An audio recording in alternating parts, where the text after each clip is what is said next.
Vivemos em uma era em que os desafios enfrentados pelas políticas públicas são cada vez mais complexos e interconectados. Diante dessa realidade, o conceito de governança pública passou por profundas transformações ao longo das últimas décadas, culminando no surgimento de um novo paradigma, a nova governança pública, ou New Public Governance.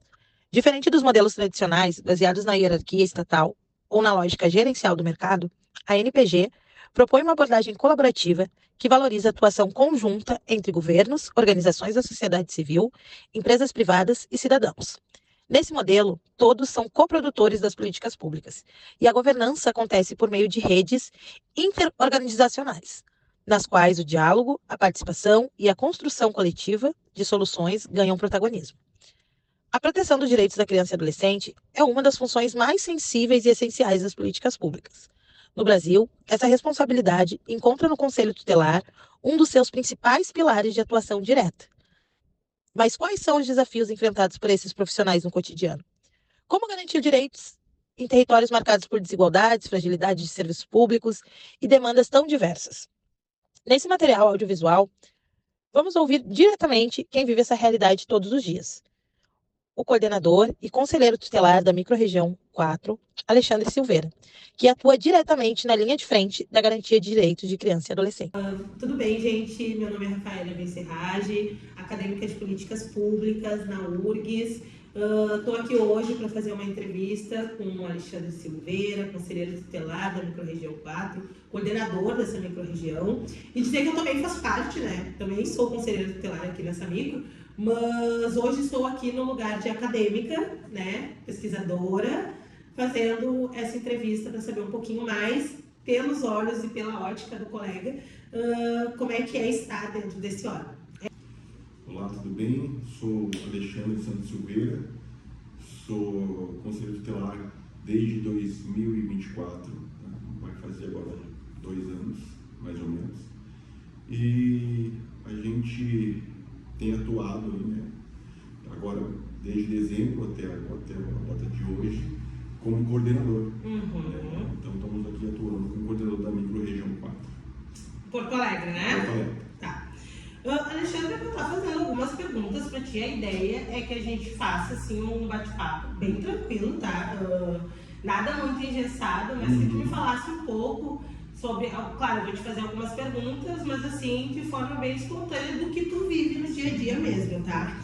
E aí eu queria que tu falasse um pouco sobre as principais demandas que chegam aqui no Conselho Tutelar, aqui do bairro Partenon, né? Relacionadas às violações de direito. Então, quais são as principais violações? Como que essas demandas chegam para vocês? Elas chegam tanto por telefone, Disque 100, né, tanto relatório de escola, da saúde e da sociedade em geral, né, que fazem as suas que vem fazer suas denúncias.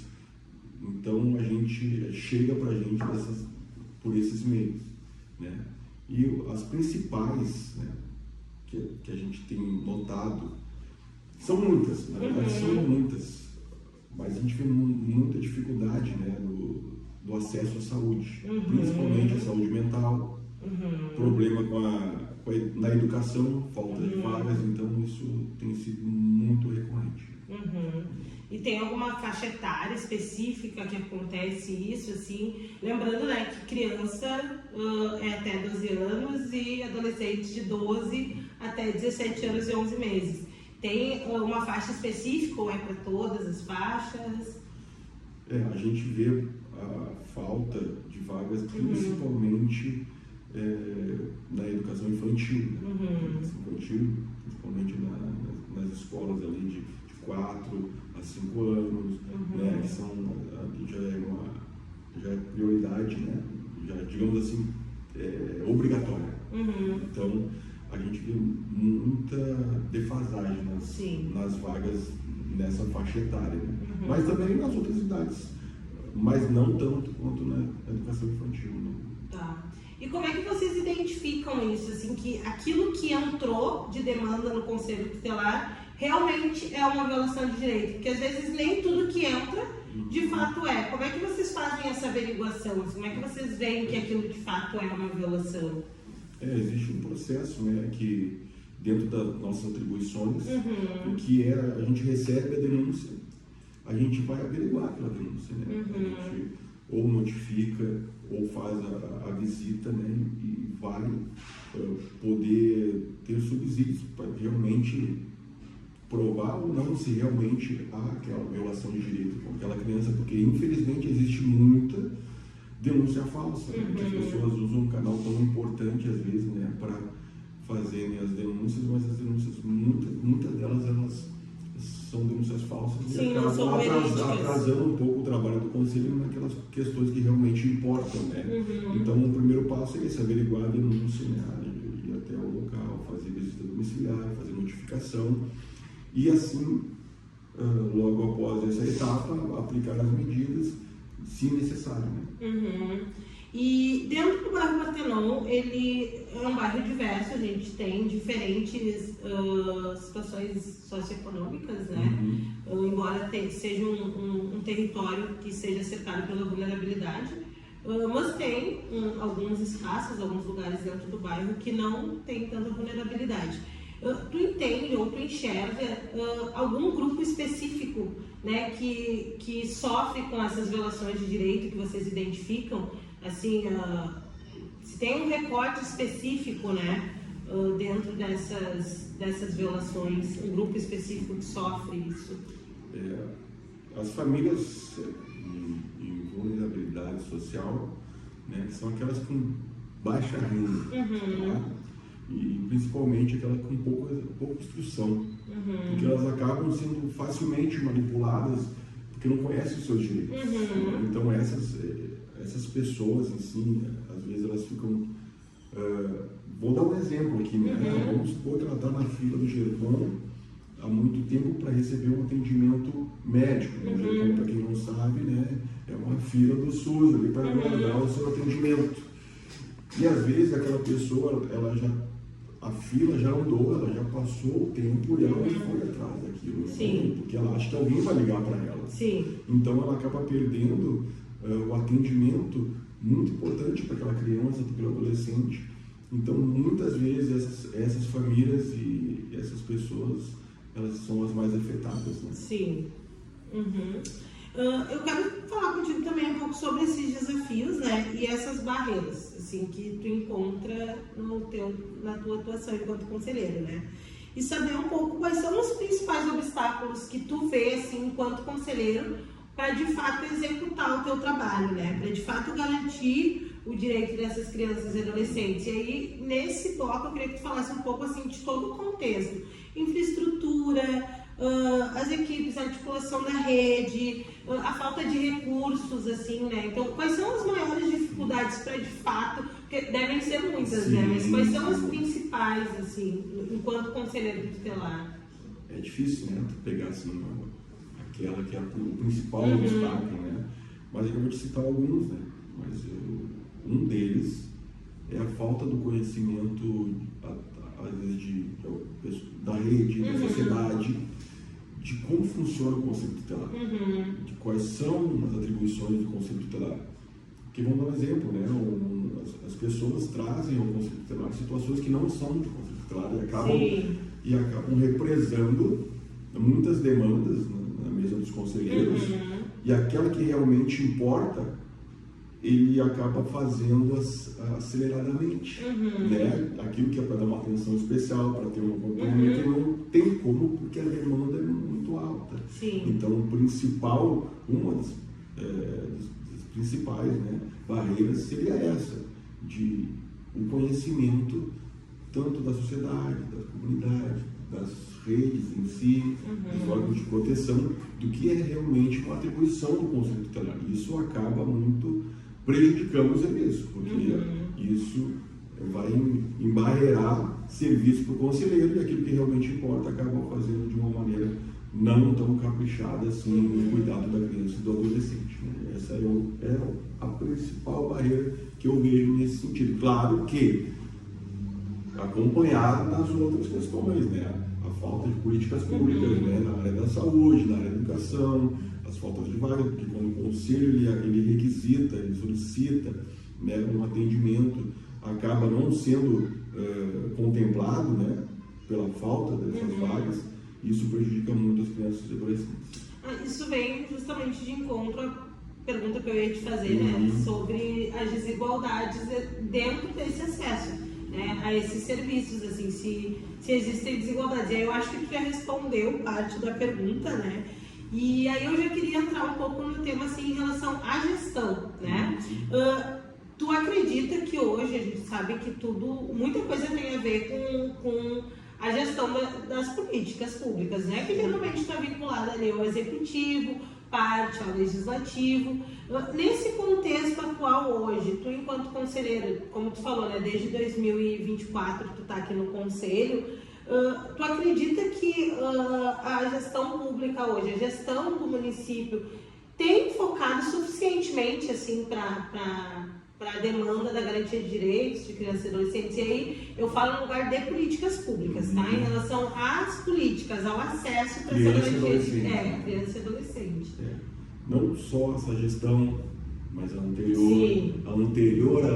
Importante falar isso, né? Porque não tem sido suficiente, né? Que as gestões municipais têm feito pela criança e adolescente, a gente percebe isso há muitos anos. Isso hoje você vai numa unidade de saúde psiquiátrica, por exemplo, né? Vai até lá, você vai ver adolescente aguardando, né? Não tendo prioridade, ficando 2 dias, 48 horas, 24 horas, aguardando um atendimento dentro de uma unidade de saúde. E ali a gente já vê que isso acontece há muitos anos. Né? Então a prioridade, eu acredito que seja algo sistemático, estrutural. Não tem que mudar a estrutura de como se pensa a criança e adolescente. Não é simplesmente uma gestão. Tem que pensar assim. Todo gestor tem que pensar dessa maneira, não importa quem for assumir. Então isso tem que mudar na estrutura. É essa visão que eu tenho. Né? Porque uma gestão vai pensar de uma maneira, a outra vai pensar de uma outra vai investir um pouquinho mais, mas não, tem que ter realmente uma coerência em tudo que for aplicado para criança e adolescente. Tem que ter uma constância, digamos assim, não dá para mudar de acordo com cada gestão municipal, né? Pensando justamente nisso, nessa questão da constância, e também pensando assim nos últimos acontecimentos, a gente passou por uma enchente recentemente aqui no Rio Grande do Sul, né? E aí levando mais para o lado documental e acesso à informação e como também olhar um pouco para essas famílias, para essas crianças, com um olhar mais de continuidade. Eu queria saber assim, se vocês têm um acesso facilitado às informações, a dados, estatísticas, relatórios, mapeamentos, e como a transparência, essa transparência ou a falta dela, né? Assim, a falta desse acesso interfere diretamente no trabalho de vocês, assim. Muito, né? Isso traz, né, dentro da estrutura dos próprios conselhos tutelares, das sedes do conselho tutelar, o exemplo aqui da própria Micro 4, onde nós tínhamos os expedientes, que são as pastas das famílias, né? E há um ano atrás, mais ou menos, onde teve uma das chuvas mais fortes aqui em Porto Alegre, e acabou tendo a goteira, né, chovendo forte, onde a água caiu em cima dos expedientes. Então ali já se perdeu informações. São informações que acabam se perdendo. Teve uma das nossas sedes aqui, acho que foi a micro-região 1, uma delas, né, que foi alagada, onde perderam todos os expedientes. Como é que tu vai, se a gente não tem uma estrutura, né, como é que a gente vai trazer números fidedignos? Uma estrutura onde nós já estamos na época da inteligência artificial, né? Onde o atendimento ele tem que ser muito mais rápido, tudo tem que ser informatizado, as informações elas têm que ser guardadas, né, de forma que não vão se perder, mas quando se fala em criança e adolescente, se torna caro. O investimento não vem em todas as outras áreas. É um investimento alto em tecnologia, mas quando se trata de criança e adolescente, não. Os arquivos são dos anos 70. São muitos papéis, então isso tem que ser mudado, a mentalidade tem que ser mudada para que a gente possa trazer números fidedignos realmente do que acontece com criança e adolescente hoje em dia. A gente fala então, aqui da microrregião 4, que é o Partenon, e existem mais outras 9 sedes, né? Então o Conselho Tutelar está dividido em 10 microrregiões, e vocês funcionam num plantão à noite. Nesse plantão, né, vocês têm acesso a essas informações das outras micros, porque é toda a cidade, são 2 conselheiros, né, que atendem todo o território. Como é que funciona isso, assim, à noite? Existe dificuldade, existe facilidade, como é que é? Então tu imagina comigo, né, onde todos os serviços eles estão fechados, né? Só o conselho trabalhando junto com a polícia, né? E tudo acaba desencadeando no conselho tutelar. Então, qualquer questão a partir ali das 10 da noite, ou até antes, né? De 20 horas, tudo acaba desencadeando dentro do conselho tutelar. E o único órgão aqui dentro de Porto Alegre, né, que fica 24 horas atuando em Porto Alegre, então o acesso às informações necessárias, por exemplo, uma família está precisando ser localizada, uma criança foi pega em abandono, em tal horário, a gente não tem um acesso. Agora que aqui em Porto Alegre a prefeitura está tentando, né, fazer com que o sistema ele venha a ser aprimorado dentro das 10 regiões aqui de Porto Alegre para que venha se mudar essa história, mas ainda vai demorar um tempo. Por que dessa demora, assim, falta do que? O que falta para isso, para esse sistema ser implementado? Como é que é o nome dele? É o sistema CIPIA, que está sendo implementado no Brasil todo, né? Agora aqui iniciando em Porto Alegre, no Rio Grande do Sul. E um dos maiores problemas que a gente nota aqui na ponta mesmo, no trabalho direto com o conselheiro, é a morosidade, né? Sim. Tá, onde a gente tem muita dificuldade em fazer todo o próprio conselheiro tem que fazer todo o cadastro daquela família, né? Para depois do cadastro a gente começar o atendimento. Sim. Né? Seria uma parte mais administrativa, que fica para vocês. Que fica para o conselho tutelar. E isso tira um pouco da essência da atenção que a gente tem que dar para aquela família que está no momento, às vezes a mãe está nervosa, o pai está nervoso, e a gente acaba fazendo perguntas para aquela família, aonde nós poderíamos estar entrando já na situação de fato que aconteceu, resolvendo o problema com aquela criança ou aquele adolescente. Então, a dificuldade que nós estamos tendo com esse sistema que estão tentando implementar, mas acredito que ainda vão haver adaptações, porque ele está iniciando e no Brasil todo ainda vão haver adaptações para que melhore o atendimento consultório. Assim, acreditamos e torcemos. E me diz uma coisa, Alexandre, assim, tu acha que existe espaços reais, assim, para participação da comunidade, das famílias e dos próprios jovens também, né, para definir e para discutir políticas públicas mais efetivas para a área da infância e da juventude? Assim, tu enxerga isso, tu vê que a comunidade participa dessas decisões? Se existem esses espaços hoje, tu enxerga enquanto conselheiro, né? Infelizmente, se tem, eu desconheço. Desconheço, não sei onde há debates, onde há conversa. A gente, na resposta anterior, uma das primeiras respostas que eu dei, onde eu disse que a falta de conhecimento, né, dos direitos da criança e do adolescente é notório na sociedade, na comunidade. Sim. As pessoas veem o conselho como um bicho-papão, né? Importante falar isso. O que pega a criança. Sim. É o conselheiro que vai lá, não, o conselho só vem para tirar a criança e adolescente, da mãe e do pai. Mas ela desconhece o que o conselho faz, né? Que é sim, o papel do conselho que ele pode solicitar uma vaga, né, de educação infantil, requisitar serviços, né, e muitas outras atribuições que beneficiam as famílias, mas as famílias pouco sabem disso. Sim. Pouco usam o órgão para que venha trazer um benefício para eles. Né? Para que realmente faça o que é para fazer, porque as pessoas não sabem, né, como é que funciona.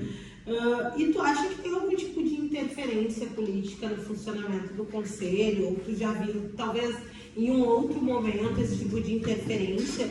Ou na própria priorização dos atendimentos, assim, nos recursos, tá? Acho que a gente pode falar disso de duas formas, né?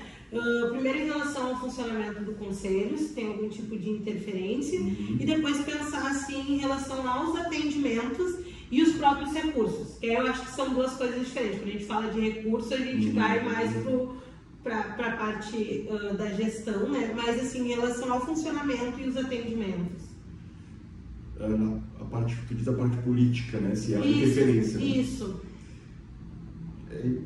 Sabendo disso, né, de que realmente há interferência política diretamente, mas em cima de cargos. Vamos dar um exemplo, né?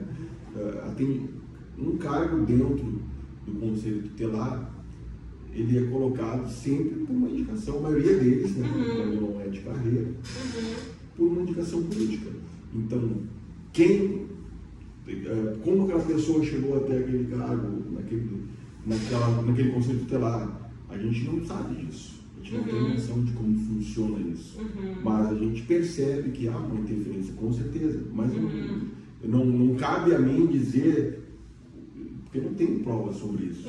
Mas a gente percebe que há. Até porque eu acho que o Conselho Tutelar, justamente por ser um espaço, para quem não sabe, né, o cargo de conselheiro tutelar ele é um cargo eletivo. Então, acredito que também por isso, assim, por ter uma certa influência de ter uma eleição, de vocês serem eleitos, né, por voto da comunidade, eu acho que isso também coloca um pouco essa coisa de vínculo político para além do Conselho Tutelar, né? Sim, não, é uma questão que eu acho que não só o Conselho Tutelar, outros órgãos, como o INEM, que toda a sociedade, a comunidade percebe, né, que há realmente que são cargos que são destinados, né, e a gente sabe que isso acontece. Né? Então, mas ele não é dado, parece que ele é intuitivo, assim, não está escrito, né? Não está escrito. Mas todo mundo sabe que existe, né? Sim, sim. E no ponto de vista, assim, de recurso, né? Os atendimentos, priorização de atendimentos, por exemplo, vou fechar um pouquinho mais essa pergunta. O fulano lá tem algum tipo, conhece um político, tá?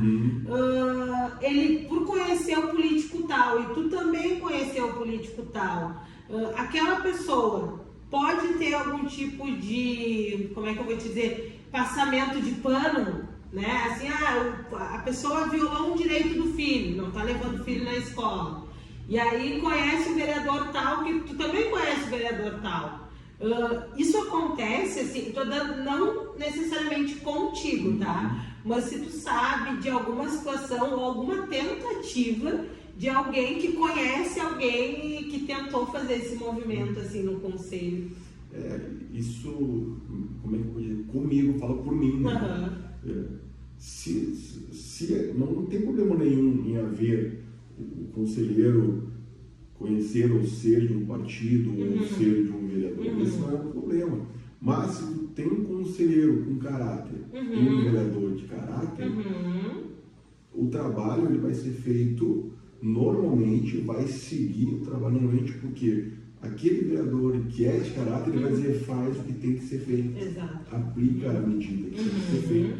O problema é quando tem pessoas com mau caráter, né, que vão dizer, não, o fulano não mexe no fulano, senão tu vai prejudicar. Né? Tu não aplica essa medida aí, ou tu não, por que tu aplicou aquela medida? Não. Então, não é, são problemas são pessoas boas e pessoas más. Como qualquer profissão. Não é em qualquer profissão. Não existe, pode ser advogado, pode ser médico, pode ser quem for. Né? O problema são pessoas, e vai existir em todos os lugares, né? Mas se tu tem pessoas com bom caráter, flui normalmente. Agora eu quero falar contigo um pouco sobre as parcerias, assim, né? A gente falou um pouco sobre o Conselho Tutelar, mas assim, da participação da rede. A gente sabe que a garantia de direitos, ela não é feita só pelo Conselho Tutelar, então o Conselho Tutelar ele é um órgão, né? Não é um serviço. Como é que funciona funcionam essas parcerias? Assim, como é que é a articulação do Conselho com esses órgãos da rede, com esses serviços da rede, né? As escolas, a assistência, os postos de saúde? Como é que funciona essa interlocução? Assim? Como é que vem, como é que acontece essa demanda? Sim, basicamente é uma vez por semana se reúnem, que são 4 ou 5 redes pequenas, né? Onde eles se encontram, acho que 2 delas se encontram aqui no próprio Conselho Tutelar e outras 2 são no próprio território, num posto de saúde, em qualquer outro lugar público, e ali discutem casos, né, mais importantes, aqueles que são mais agudos, com problemas tanto em escola quanto problemas de saúde, até o Conselho podendo, naquele momento, já encaminhar alguma coisa junto à saúde, junto aos órgãos que estão naquela redinha, para que não chegue ao fato crítico, né? Que é realmente uma violação que acaba prejudicando a saúde física, mental daquela criança e daquele adolescente. Né? Então, as redes elas acontecem semanalmente, vamos dizer, aqui na nossa região, do Partenon. E tu falou assim da saúde, da educação, a gente falou de escola. Dentro dessas redes, eles são serviços, né? Saúde, educação, Conselho Tutelar enquanto órgão. Tem algum outro órgão que participa disso, assim, Judiciário, Ministério Público? Porque eu soube que teve um momento que tinha essa participação, talvez, não sei se dentro das micro-redes, mas que tinha essa participação mais efetiva. Queria saber se hoje tem, de fato, alguém que participa, né, do Judiciário, do Ministério Público, e o que tu acha dessa participação, se ela é relevante, se ela não é? A gente sabe que existe, em outras micros, a promotora foi até reuniu as redes e fez uma reunião com as redes, com todo o pessoal das redes daquela região, sendo provocado. Pode ser o Conselho pedindo, solicitando, requisitando que a promotoria, o Ministério Público esteja naquela reunião de rede. Com certeza eles vão ser solícitos e estarão lá. É muito importante. Mas o que acontece? O Ministério Público é uma das armas que a gente tem, né, para o combate, né, às violações de direito. Então, quando a gente nota que há realmente um direito violado, a criança está em perigo, está com problema, eles são nossos parceiros. Nesse sentido, a gente tem que pensar nessa mentalidade. O Ministério Público, a Justiça, todos são nossos parceiros. O que a gente tem que entender é que quais os casos nós vamos levar ao Ministério Público, porque assim como nós, como Conselho Tutelar, a gente não quer que casos venham que não são nossas atribuições. A gente também não pode levar ao Ministério Público, que também tem as suas demandas, que vem abarrotar as suas mesas e não trazer um trabalho de excelência e de qualidade. Então, filtrar o que realmente a gente vai levar também ao Ministério Público e à Justiça. Assim como a gente quer no Conselho Tutelar que seja de acordo com a nossa atribuição, nós também temos que levar o Ministério Público que realmente importa. Sim, então, importante tu falar isso. Como é que funciona isso, né? A partir de que momento vocês, enquanto conselho, fazem esse encaminhamento para o Ministério Público?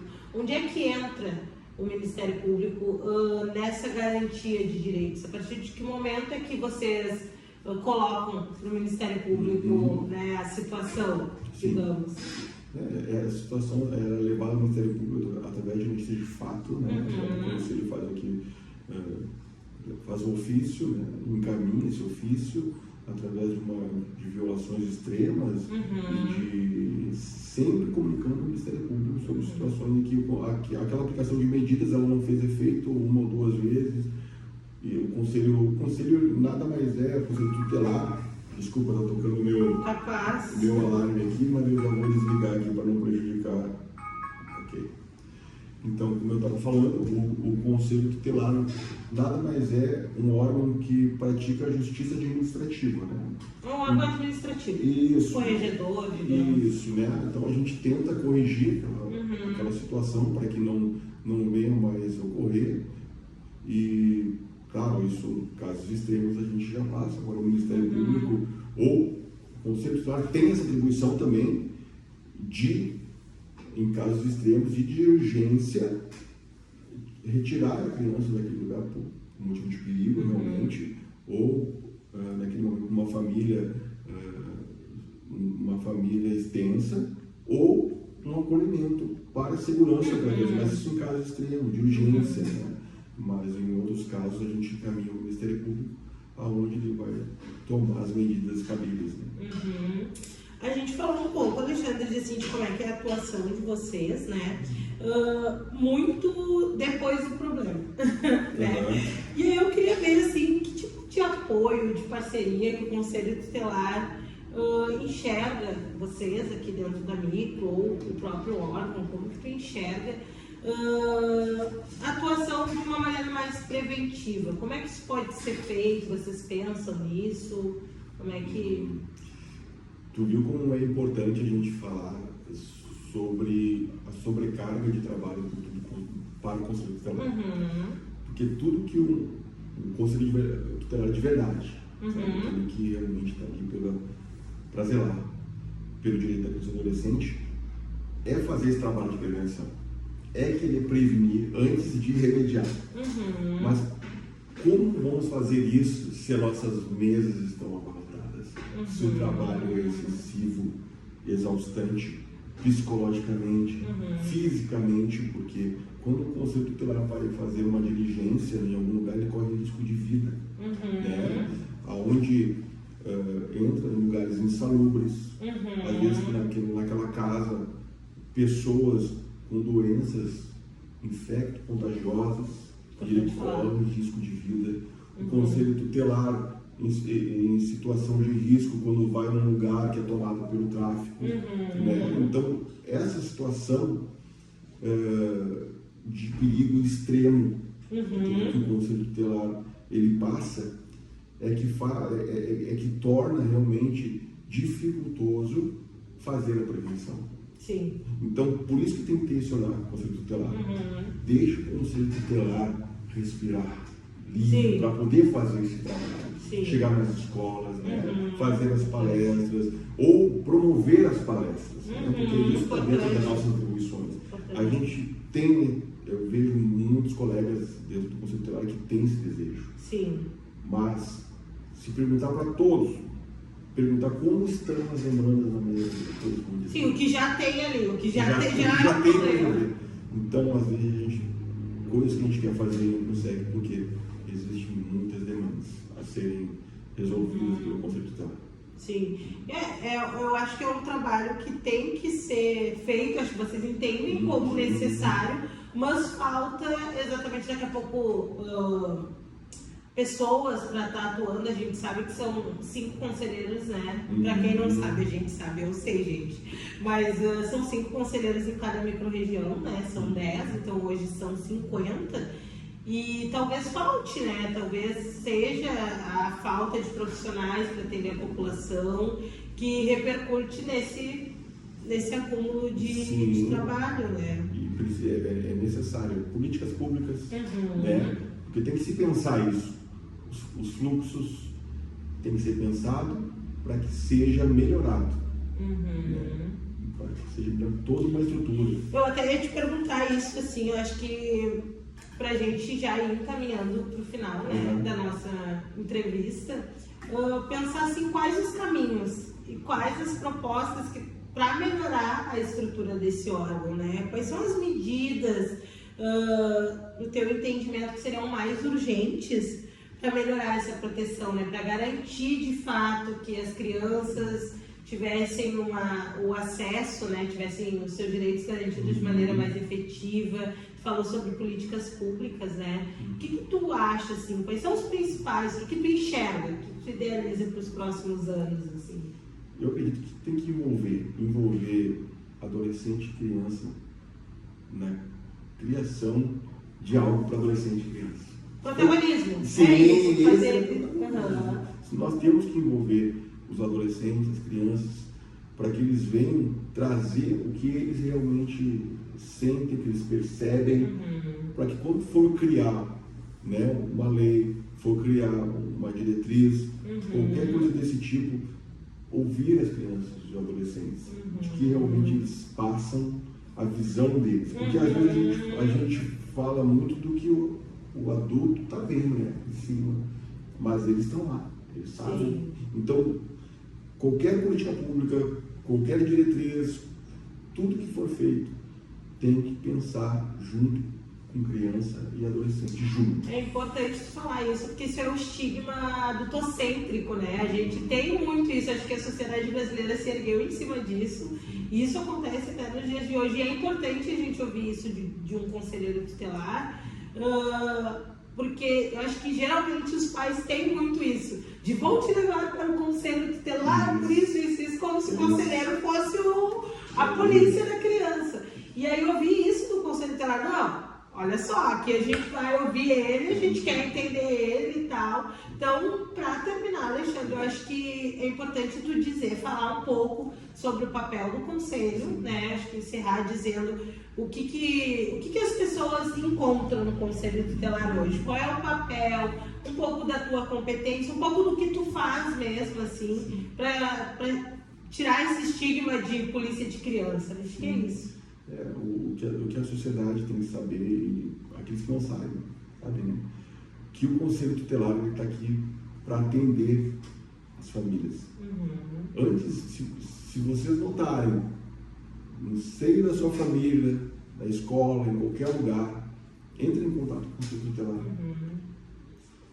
Tem algo, eu vou lá conversar com o conselheiro, as portas estão abertas para que a sociedade, a comunidade venha até o conselho, porque eles só procuram o conselho quando a violação já aconteceu. Então, a gente prevenir não é só os conselheiros. A sociedade, a comunidade também pode prevenir. Conselho, está acontecendo tal coisa, está indo para um lado que eu não estou gostando, mas a gente pode trazer essas demandas para o conselho tutelar, a conversa para dentro do conselho, para que a gente possa pensar junto maneiras de prevenir. Porque a própria sociedade e a comunidade, eles têm, né, essa designação de também zelar pelo cuidado do direito às pessoas. Todos têm. E notou alguma coisa de violação do direito, diz que 100, né? Liga lá para o Disque 100 ou direto aqui no conselho e os canais de atendimento para a defesa da criança e do adolescente. Tá. Então tá, eu quero encerrar aqui, quero agradecer ao Alexandre pela oportunidade, né? Dizer que para mim é muito importante estar aqui hoje. A pauta da criança e adolescente é uma pauta muito cara para mim, por isso eu escolhi esse tema, né?